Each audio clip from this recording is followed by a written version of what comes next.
If you've got 5 minutes to spare and need a refresher on the Game of Thrones saga, here's a quick breakdown of everything that went down in Season 2.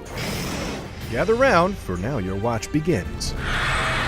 But beware of spoilers and some of that famous HBO TVMA kind of content.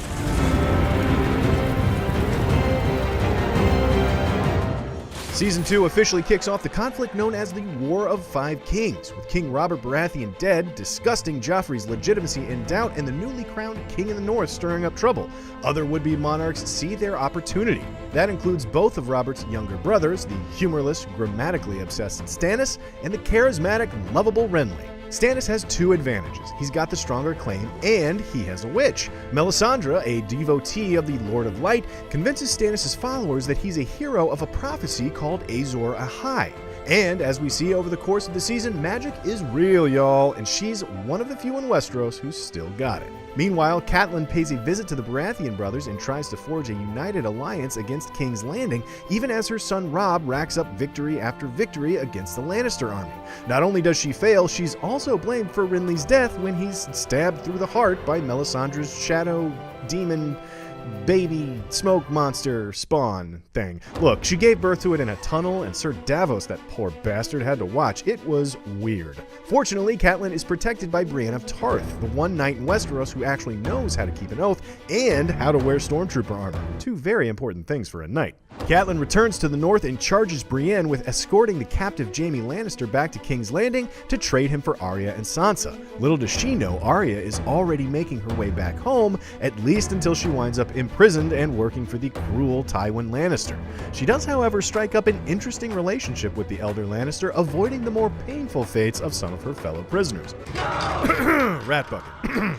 Eventually, Arya catches a break when she frees Jaqen H'ghar, making an ally out of a master assassin who can transform his own face. Sansa is having far worse luck in King's Landing as the captive fiancée of King Joffrey. As the king's hand, Tyrion does his best to rein in Joffrey's more disgusting instincts and prepare the city for war against Stannis' overwhelming forces. But even though Stannis has the numbers, Tyrion saves the day in one of those classic Game of Thrones battles, obliterating Stannis' fleet with wildfire, the Westerosi version of a weapon of mass destruction. Unfortunately, his only reward is a demotion and a nasty facial scar that hopefully chicks will dig. Sansa is cut a break when Joffrey decides he'd rather marry Margaery Tyrell, the woman who had been betrothed to the late Renly Baratheon. But as Littlefinger warns, this is far from the end of her troubles. The Stark family suffers another huge setback when they're betrayed by Theon Greyjoy. Theon, who was never really a cool guy, decides he'd rather try to impress his family of pirate marauders than honor his commitments to House Stark. So he goes full jerk, usurps control of Winterfell, and pretends to have executed both Bran and Rickon. Instead, the two youngest Stark children flee into the wilderness, protected only by the wildling Osha and the ever-faithful Hodor. Theon, though, quickly regrets going full jerk when he's betrayed by his own men. Thought he'd never shut up.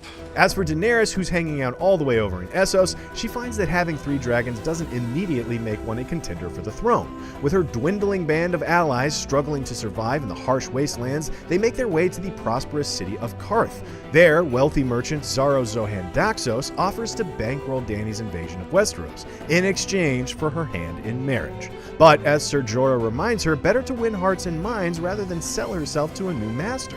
And when the leaders of Qarth make the mistake of trying to steal Dany's dragons, this creepy bastard learns the hard way just how powerful a weapon they can be in the right hands. Plus, Daxos turns out to be full of it anyway.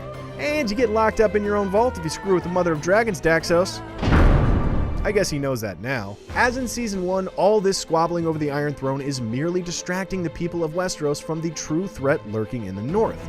Jon Snow gets some first-hand exposure to the danger of the White Walkers when he joins a Night's Watch expedition beyond the Wall. There he encounters Craster, yet another disgusting man who offers up his own inbred children as sacrifices to the White Walkers. Jon accompanies a veteran ranger named Qhorin Halfhand to a place called the Fist of the First Men.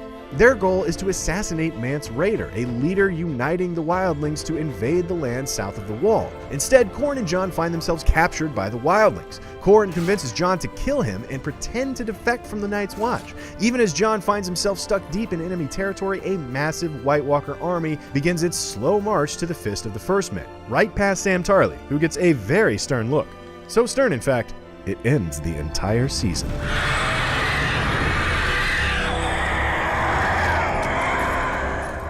For more Game of Thrones, check out Season 1 in 5 minutes and Cinefix's What's the Difference episode about sex in Westeros. And as always, be sure to subscribe wherever you like to watch IGN.